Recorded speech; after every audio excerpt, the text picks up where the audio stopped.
Hello guys, welcome back to another video. So guys, आज हम देखेंगे एक इम्पॉर्टेंट टॉपिक, ठीक है, जिसका नाम होने वाला है मैट्रिक्स।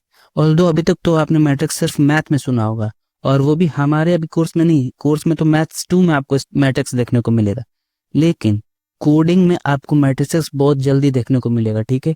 कि ये एक बहुत इंपॉर्टेंट कॉन्सेप्ट होता है अगर हम बात करें कोडिंग के लिए, तो क्योंकि अगर आपको कुछ भी चीज़ एनालिसिस करनी होती है एक बंच में, तो आप क्या करते हो, उसको एक स्टेप बाय स्टेप चीज़ों में उसको तोड़ देते हो, ठीक है। और तोड़ने में मैट्रिक्स बहुत काम आती है, क्योंकि अगर मैं बात करूँ कि अगर आपको बहुत सारी ग्रुप्स को एक जगह इकट्ठा करना, तो आप क्या करोगे, उस इकट्ठे हुए चीज़ को पहले आप एनालिसिस करोगे, ठीक है, कि उसमें कितने ग्रुप्स है।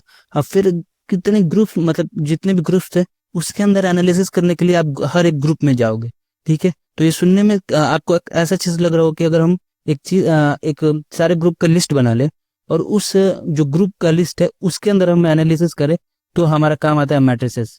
अभी मैं उसको एक सिंपलर वे में समझाता हूँ, ठीक है।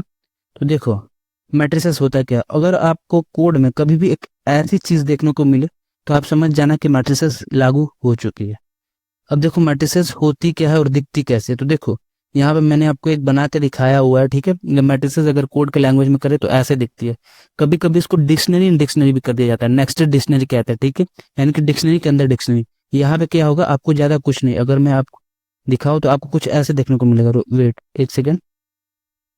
अगर मैं आपको कहूँ कि यहाँ पे आपको कुछ ऐसे देखने को मिलेगा,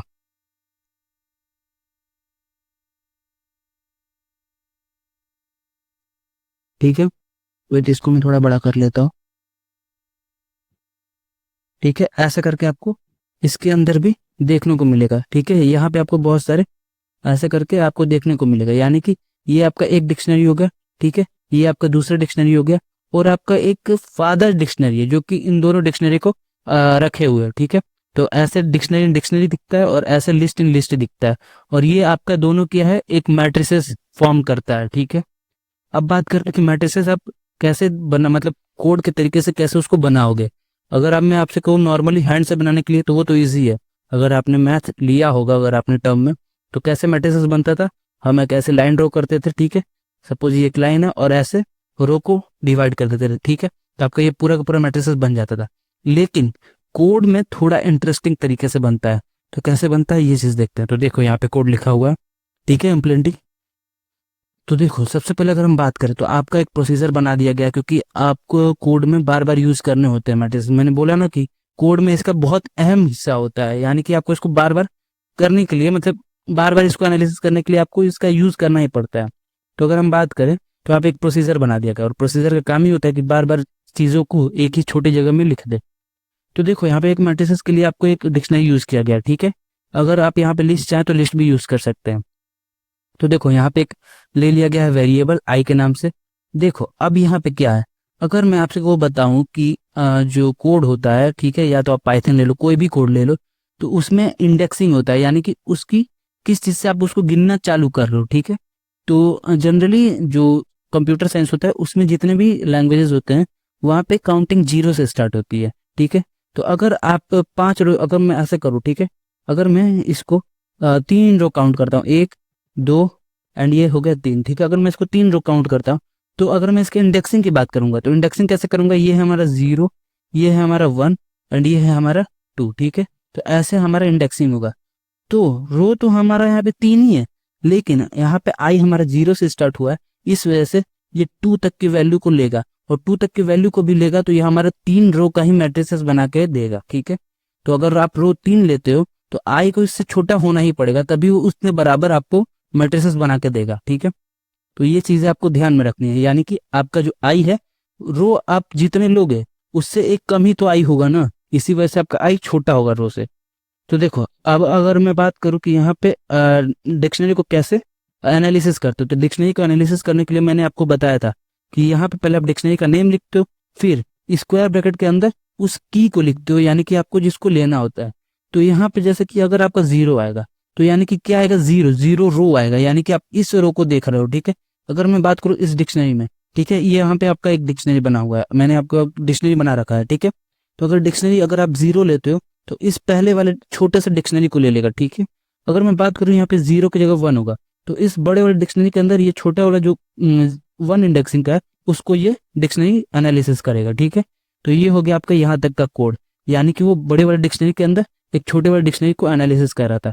अब यहाँ पे एक नया वेरिएबल देखने को मिला है जो कि है जे, यानी कि अगर मैं मैट्रिसेस में बात करूँ तो मैट्रिसेस में एक तो रो होता है और एक क्या होता है कॉलम, यानी कि जे हमारा कॉलम का काम करेगा, ठीक है। सिमिलर अगर मैं बात करूं कि अभी जो हमने रो के लिए किया था, क्योंकि इंडेक्सिंग तो हमारा 0 से स्टार्ट होता है, इसीलिए कॉलम में भी सेम चीज होगा, हमारा जो जे होगा वो हमारा कॉलम से छोटा होगा, लेकिन फिर भी उतने कॉलम के ही हमें मैट्रिसेस बना के देगा। तो अगर मैं यहाँ पे 3 की बात करूँ तो ये तो 2 होने चाहिए, क्योंकि इंडेक्सिंग कहाँ से स्टार्ट होगी, ये होगा 0, ये होगा हमारा 1 और ये होगा हमारा 2, ठीक है। लेकिन कॉलम हमारा 3 ही होगा, जिस वजह से यहाँ पे हमारा जे छोटा होना चाहिए कॉलम से, ठीक है। आई होप आपको ये पॉइंट भी समझ में आया होगा। और अगर मैं बात करूं अभी तक तो हमारा क्या था, ऐसे डिक्शनरी ले रहा था, वेट मैं इसको थोड़ा अच्छे तरीके से, या फिर आप इसे ही समझो, ठीक है। आप इसको डिक्शनरी समझो, लिस्ट इन लिस्ट ना समझ कर डिक्शनरी डिक्शनरी समझो, बस इस ब्रैकेट को इस कर्ली ब्रैकेट से रिप्लेस कर देना, ठीक है। अगर मैं बात करूँ ये डिक्शनरी इन डिक्शनरी है तो देखो क्या होगा। अभी आप क्या करोगे, आपने एम आई को तो समझ लिया, एम तो आपका ये पूरा डिक्शनरी था, उस डिक्शनरी में आई जो था ये अंदर वाला डिक्शनरी, ठीक है, इसको, ठीक है, आप इसको समझो, ये जो है अंदर वाले डिक्शनरी को अभी ले रहा था, ठीक है। लेकिन आपका जो जे है अब क्या करेगा, इस कॉलम को टांगने लगेगा, ठीक है, इस कॉलम को टांग के एनालिसिस करेगा, ठीक है। जैसे कि अगर मैं बात करूं कि हमारा मैट 1 1 होता, तो मैट 1 1 होता है, इसका मतलब क्या है, मैट यानी कि इस बड़े डिक्शनरी को जाता, ठीक है, मतलब इस बड़े लिस्ट के अंदर जाता, फिर 1 का यानी कि 1 मतलब 1 पर जो इंडेक्स मतलब जो लिस्ट है उसके अंदर जाता, और कॉलम के 1 को टांगता, यानी कि इस बीच वाले को लेता, ठीक है। 1 1 देख रहे हो कि तुम्हें ये मिलेगा, ठीक है। अगर मैं वही कहूँ कि यहाँ पे मैट 0 2 होता, तो 0 2 के मतलब क्या है कि पहले बड़े लिस्ट के अंदर जाता, मतलब सबसे पहले बड़ा लिस्ट को लेता, फिर 0 0 वाले रो में जाता, फिर 2 2 हमारा कॉलम होता, यानी कि इस वाले पॉइंट को वो क्या करता, एनालिसिस करता, ठीक है। ऐसे तुम्हारा ये वाला पॉइंट काम कर रहा था, ठीक है। और हर स्टेप पे आप बढ़ाते जाओगे, ठीक है, क्योंकि आपको एक एक करके सारे कॉलम को बनाते जाना, एक एक करके सारे एलिमेंट को रखते जाना है, इस वजह से आप एक एक करके जे को बढ़ाओगे और फिर उसके बाद एक एक करके आई को बढ़ाओगे, तो ऐसे तुम्हारा मैट्रिसेस पूरा बन के तैयार हो जाएगा, ठीक है। आई होप आपको समझ में आया होगा, अगर नहीं समझ में आता तो कमेंट बॉक्स में पूछ सकते हो, मैं इसका आंसर बता दूंगा, ठीक है। अब बात करते हैं मैट्रिसेस बनाने का, तो तुमने मैट्रिसेस बना दिया, लेकिन मैट्रिसेस को एनालिसिस कैसे करोगे। जैसे कि कोड बनाने के लिए तो तुम्हें मैंने इजी वे में समझा दिया कि आप एक एक करके उस पर जाओगे और एनालिसिस करोगे, लेकिन समझने के लिए आप इसको और इजी तरीके में लिख सकते हो। कैसे, तो देखो, अगर मैं एक ऐसा कोड दे दूं, ठीक है, जहां पे मैंने लिखा हुआ है for each row I of my matrix, ठीक है, माई मैट्रिक्स एक्स मैट्रिक्स है, ठीक है। तो अगर मैं कहूं कि अगर मैं एक एक रो को देख रहा हूं, तो ये तो तुम्हें इजी वे में समझ में आ गया, ठीक है। यहाँ पे तो थोड़ा कॉम्प्लिकेटेड था, यहाँ पे आपको थोड़ा समझने में कॉम्प्लिकेटेड था, क्योंकि आई ग्रेटर देन लेस देन करके रो आप ऐसे लिख रहे थे, ठीक है। यहाँ पे तो इजीली आपको एक नॉर्मल लैंग्वेज दी हुई है, for each row I of my matrix, और ये तुम्हारा इस सूडो कोड का ही पार्ट है। अगर तुम्हें याद होगा तो फॉर ईच तुम्हारा काम आता है, ठीक है, डिक्शनरी में काम आता है, आप डिक्शनरी में जाके चेक कर लेना, मैं तुम्हें ये चीजें बताई हुई है, नेस्टेड लिस्ट और नेस्टेड डिक्शनरी में ये चीजें मैंने तुम्हें बताई हुई है, ठीक है। फॉर ईच कैसे काम करता है, ये तुम्हारा एक एक एलिमेंट लेता है, अगर तुम्हारा डिक्शनरी है तो डिक्शनरी का एक एक एलिमेंट लेगा, और लिस्ट है तो एक एक एलिमेंट होगा। तो सेम चीज तो तुम यहाँ पे भी कर रहे थे कि एक एक एलिमेंट को जाके तुम यहाँ पे चेक कर रहे थे, ठीक है। तो तुम इसको ऐसे भी रिप्लेस कर सकते हो, कैसे, यहाँ पे लिखा हुआ है for each row I of my matrix, तो तुम हर रो को जाके चेक करोगे, फिर अगर एक एक रो को जाके चेक करोगे, फिर उसके बाद तुम्हें क्या करना होगा, तुम एक एक कॉलम को भी जाके चेक करोगे, तो for each column J of my matrix. तो सेम यही चीज तुम्हारा यहाँ पे हो रहा था, इसको इजी वे में यहाँ पे लिख दिया गया है, जो कि तुम्हारी रीडेबिलिटी को बढ़ा देता है, ठीक है। वही पॉइंट यहाँ पे लिखी हुई है, ठीक है। ऐसे आप देखने में भी आपको ये इजी लग रहा है, और समझने में भी, रीडिंग करने में भी आपको ये थोड़ा इजी पड़ रहा है। और ऑब्वियस बात है, मैट्रिक्स को आप ऐसे लिखते हो जहाँ पे तुम्हारा आई तुम्हारा रो होता है और जे तुम्हारा कॉलम होता है, ठीक है। तो एक और बार मैं अगर आपसे पूछ दूं, जैसे कि ये आपका 2 by 2 का मैट्रिक्स है, ठीक है, यहाँ पे एक वैल्यू है, यहाँ पे एक वैल्यू है, ठीक है, यहाँ पे एक वैल्यू है और यहाँ पे वैल्यू है। अगर मैं आपसे कह दूं कि इस मैट्रिक्स में अगर मैं आपसे पूछ दूं कि 0 1 को दिखाओ, ठीक है, अगर मैं बोल दूं m और 0 और 1 को बताओ, ठीक है, तो आप क्या करोगे, m 0। तो अगर आपका ये मैट्रिक्स m है, ठीक है, तो इसका जो 0 रो है, ठीक है, ये वाला रो, और उसका कॉलम 1 यानी कि कॉलम ये वाला, ठीक है, तो हमारी वैल्यू क्या हो जाएगी, ये वाली वैल्यू होगी, यहाँ पे जो भी वैल्यू होगा आप उसका आंसर दे दोगे, ठीक है। तो ऐसे आपको मैट्रिसेस एनालिसिस होता है, ठीक है। एक और इसमें अच्छा कॉन्सेप्ट है जो कि रिकर्सन, ये आपका मैट्रिसेस से मतलब रिलेट नहीं करता है, लेकिन ये एक छोटा सा टॉपिक है लेकिन अच्छा टॉपिक है, और इसको अगर आप देखोगे तो पाइथन में बहुत ज़्यादा यूज होता है, ठीक है। इसको मैं बता देता हूँ।